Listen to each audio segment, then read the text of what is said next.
வணக்கம். நீங்கள் இணைந்திருப்பது சமூக மீடியாவின் உலக செய்திகளுடன். அந்த அடிப்படையில் முதலில் இன்றைய முக்கிய செய்திகள்.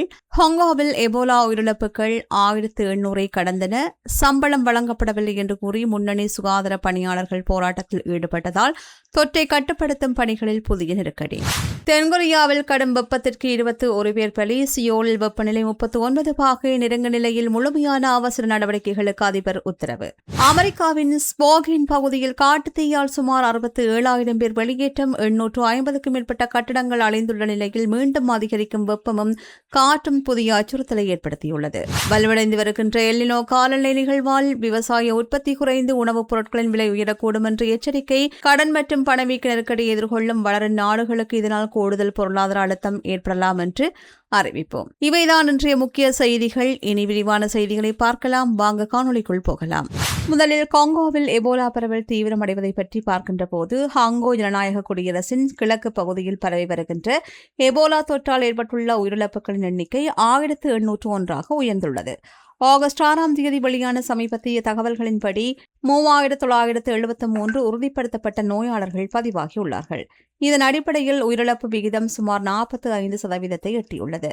ஃபுண்டிபெகேயா வகை எபோலா வைரஸால் ஏற்படுகின்ற இந்த தொற்று இத்தூரி மாகாணத்தில் மிக தீவிரமாக பரவி வருகின்றது. பதிவான நோயாளர்களில் கிட்டத்தட்ட 90% அந்த மாகாணத்தைச் சேர்ந்தவர்கள் என்று தெரிவிக்கப்பட்டுள்ளது.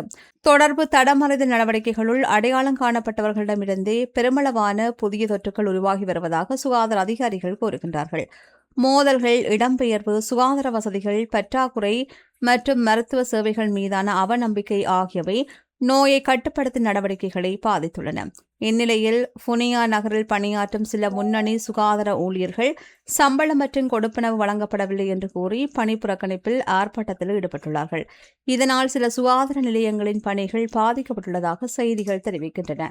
நோயாளர்களை ஆரம்ப நிலையிலேயே அடையாளம் காண்பதும் தனிமைப்படுத்துவதும் அவர்களுடன் தொடர்பில் இருந்தவர்களை கண்காணிப்பதும் தொற்றை கட்டுப்படுத்த மிகவும் அவசியம் என்று உலக சுகாதார நிபுணர்கள் வலியுறுத்துகின்றார்கள். பொதுமக்கள் உறுதிப்படுத்தப்படாத தகவல்களை பரப்பாமல் அதிகாரப்பூர்வ சுகாதார அறிவுறுத்தல்களை பின்பற்ற வேண்டும் என்று கேட்டுக் கொள்ளப்பட்டுள்ளது. அடுத்து தென்கொரியாவில் வெப்ப அலை அவசர நடவடிக்கை. தென்கொரியாவில் தீவிரமடைந்துள்ள வெப்ப அலை காரணமாக உயிரிழந்தவர்களின் எண்ணிக்கை 21 உயர்ந்துள்ளது. தலைநகர் சியோலில் வெப்பநிலை 39 பாகை செல்சியஸ் வரையில் அதிகரிக்கலாம் என்று வானிலை அதிகாரிகள் எச்சரித்துள்ளார்கள்.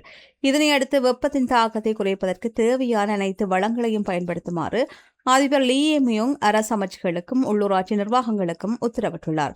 முதியவர்கள், தனியாக வாழ்கின்றவர்கள் மற்றும் ஏற்கனவே உடல்நல பிரச்சினைகளை கொண்டவர்களுக்கு கூடுதல் பாதுகாப்பு வழங்குமாறு அறிவுறுத்தப்பட்டுள்ளது. வெளிப்புறங்களில் பணியாற்றும் தொழிலாளர்களுக்கு கட்டாய ஓய்வு நேரம் வழங்கப்பட வேண்டும் என்று அதிபர் உத்தரவிட்டுள்ளார். சியோலில் எதிர்பார்க்கப்படுகின்ற வெப்பநிலை 2018ஆம் ஆண்டு பதிவான 39.6 பாகை செல்சியஸ் சாதனைக்கு மிக அருகில் உள்ளது. இரவு நேரத்திலும் வெப்பநிலை கணிசமாக குறையாததால் உடல் மீண்டும் குளிர்ச்சியடைவதற்கான வாய்ப்புகள் குறைவாக உள்ளதாக மருத்துவர்கள் கூறுகின்றார்கள். வெப்பத்தால் பார்வையாளர்கள் சிலர் மயக்கமடைந்ததைத் தொடர்ந்து கொரியாவின் பேஸ்பால் அமைப்பு சில போட்டிகளையும் ரத்து செய்துள்ளது. போதுமான தண்ணீர் அருந்துமாறும், மதிய நேரங்களில் தேவையற்ற வெளிப்புற பயணங்களை தவிர்க்குமாறும், குழந்தைகள் அல்லது முதியவர்கள் மூடப்பட்ட வாகனங்களுக்குள் விட்டுச் செல்ல வேண்டாம் என்றும் பொதுமக்களுக்கு அறிவுறுத்தப்பட்டுள்ளது. அடுத்து வாஷிங்டனில் இடம்பெற்ற காட்டுத்தீ பற்றிய விவரங்களை பார்க்கின்ற போது, அமெரிக்காவின் வாஷிங்டன் மாநிலத்தில் உள்ள ஸ்போகன் பகுதியில் பரவி வருகின்ற காட்டுத்தீயை கட்டுப்படுத்தும் பணிகளில் தீயணைப்பு படையினர் முன்னேற்றம் கண்டுள்ளார்கள். எனினும் வெப்பம், வறட்சி மற்றும் பலத்த காற்று மீண்டும் அதிகரிக்க உள்ளதால் அபாயம் இன்னும் நீங்கவில்லை என்று அதிகாரிகள் தெரிவித்துள்ளார்கள். 3 பெரிய காட்டுத்தீக்கள் காரணமாக ஏறத்தாழ 67,000 பேர் வெளியேற்றப்பட்டுள்ளார்கள். சுமார் 850 வீடுகள் மற்றும் கட்டிடங்கள் சேதமடைந்ததாக ஆரம்ப மதிப்பீடுகள் கூறுகின்றன. குளிர்ச்சியான வானிலை காரணமாக தீயணைப்பு குழுக்களால் சில பகுதிகளில் கட்டுப்பாட்டு கோடுகளை அமைக்க முடிந்துள்ளது. ஆனால் வார இறுதியில் வெப்பநிலை மீண்டும் அதிகரிப்பதுடன் வறண்ட மற்றும் பலத்த காற்று வீசக்கூடும் என்று எதிர்பார்க்கப்படுகின்றது. இத்தகைய சூழ்நிலைகள் எரிந்து கொண்டிருக்கின்ற தீயை மீண்டும் தீவிரப்படுத்துவதோடு தீப்பொறிகளை நீண்ட நேரத்திற்கு கொண்டு சென்று புதிய தீப்பரவல்களை உருவாக்கலாம். ஆல் ட்ரெயில்ஸ் காட்டுத்தீ தொடர்பாக ஒருவர் தீ வைப்பு குற்றச்சாட்டில் கைது செய்யப்பட்டார். இருப்பினும் மற்ற காட்டுத்தீக்களுக்கான காரணங்கள் தொடர்பில் விசாரணைகள் இடம்பெற்று வருகின்றன. வெளியேற்ற உத்தரவுகள் நீக்கப்படும் வரையில் மக்கள் தங்கள் வீடுகளுக்குள் திரும்ப வேண்டாம் என்றும் அதிகாரப்பூர்வ அறிவிப்புகளை பின்பற்ற வேண்டும் என்றும் கேட்டுக் கொள்ளப்பட்டுள்ளது. அடுத்து எல்னினோவால் வளரும் நாடுகளுக்கு பொருளாதார அழுத்தம் அதிகரித்துள்ளது. பசிபிக் பெருங்கடலில் எல்னினோ காலநிலை நிலைமை உருவாகி வருவதாக உலக வானிலை அமைப்பு எச்சரித்திருக்கின்ற பின்னணியில் ஜூன் முதல் ஆகஸ்ட் வரையான காலத்தில் எல்னினோ உருவாகுவதற்கான வாய்ப்பு என்பது 80% மதிப்பிடப்பட்டுள்ளது. ஆண்டின் பிற்பகுதியில் அந்த வாய்ப்பு 90% அதிகரிக்கலாம் என்று கூறப்பட்டுள்ளது. எல்னினோ எவ்வளவு வலுவடையும் என்பது தொடர்பில் இன்னும் நிச்சயமின்மை உள்ளது. எனினும் தற்போதைய மாதிரிகள் அது மிதமான அல்லது வலுவான நிலையை அடையக்கூடும் என்று காட்டுகின்றன. எல்னினோவால் உலகின் எல்லா பகுதிகளிலும் ஒரே மாதிரியான தாக்கம் ஏற்படாது. சில நாடுகளில் வறட்சி அதிகரிக்கலாம். வேறு சில நாடுகளில் கடுமையான மழை வெள்ளம் அபாயம் உருவாகலாம். விவசாய விளைச்சல் குறைந்தால் உணவுப் பொருட்களின் விலைகள் உயரக்கூடும். நீர்மின் உற்பத்தி, மின்சார விநியோகம், கப்பல் போக்குவரத்து மற்றும் காப்புறுதி துறைகளில் அதன் தாக்கம் உணரப்படலாம். ஏற்கனவே கடன் சுமை, பணவீக்கம் மற்றும் அதிக வாழ்க்கை செலவு எதிர்கொள்கின்ற வளரும் நாடுகளுக்கு இந்நிலை கூடுதல் பொருளாதார அழுத்தத்தை ஏற்படுத்தலாம். எனவே விவசாயம், உணவு பாதுகாப்பு, நீர் முகாமைத்துவம் மற்றும் அனர்த்த தயார்நிலை தொடர்பான நடவடிக்கைகளை அரசாங்கங்கள் முன்கூட்டியே மேற்கொள்ள வேண்டும் என்று நிபுணர்கள் வலியுறுத்துகின்றார்கள். அடுத்து அமெரிக்காவில் அன்றாட வாழ்க்கையை மாற்றிய கடும் வெப்பம் பற்றி பார்க்க இருக்கின்றோம்.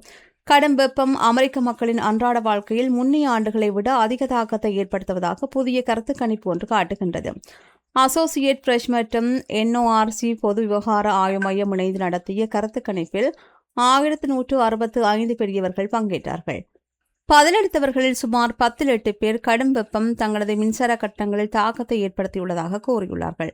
சுமார் 7 பேர் குடும்பத்தின் வெளிப்புற செயல்பாடுகள் பாதிக்கப்பட்டுள்ளதாக தெரிவித்துள்ளார்கள். பயணங்கள், விடுமுறை திட்டங்கள், உறக்கம் மற்றும் அன்றாட வேலைகளிலும் வெப்பத்தின் தாக்கம் உணரப்படுவதாக பலர் கூறியுள்ளார்கள். இந்த மாற்றம் அமெரிக்காவின் மேற்கு பகுதிகளிலும் மேற்கு மத்திய மாநிலங்களிலும் அதிகமாக பதிவாகியுள்ளது. வெப்பத்தின் தாக்கம் தொடர்பான கருத்துக்களில் அரசியல் சார்ந்த வேறுபாடுகளும் காணப்படுகின்றன. எனினும் அதிகரிக்கின்ற மின்சார செலவு, வெளிப்புற வேலை நேர மாற்றம் மற்றும் உடல்நல பாதுகாப்பு ஆகியவை பல குடும்பங்களுக்கும் பொதுவான கவலையாக மாறியுள்ளன. கடும் வெப்பம் வெறும் வானிலை செய்தியாக இல்லாமல் குடும்ப செலவு, வேலை, ஆரோக்கியம் மற்றும் அன்றாட வாழ்க்கையை தீர்மானிக்கும் விடயமாக மாறி வருவதை இந்த கருத்து கணிப்பு வெளிப்படுத்துகின்றமை குறிப்பிடத்தக்கது. இந்த அடிப்படையில் உயிர்கொல்லி நோய் தொற்று, கடுமையான வெப்பம், காட்டுத்தீ மற்றும் மாறி வருகின்ற காலநிலை ஆகியவை உலகின் பல பகுதிகளில் ஒரே நேரத்தில் மக்களின் வாழ்க்கையை பாதித்து வருகின்றது.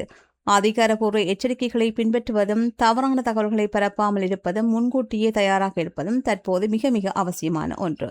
இத்துடன் சமூக மீடியாவில் இந்த உலக செய்தி அறிக்கை நிறைவடைகின்றது. புதிய தகவல்களுடன் மீண்டும் சந்திப்போம். நன்றி, வணக்கம்.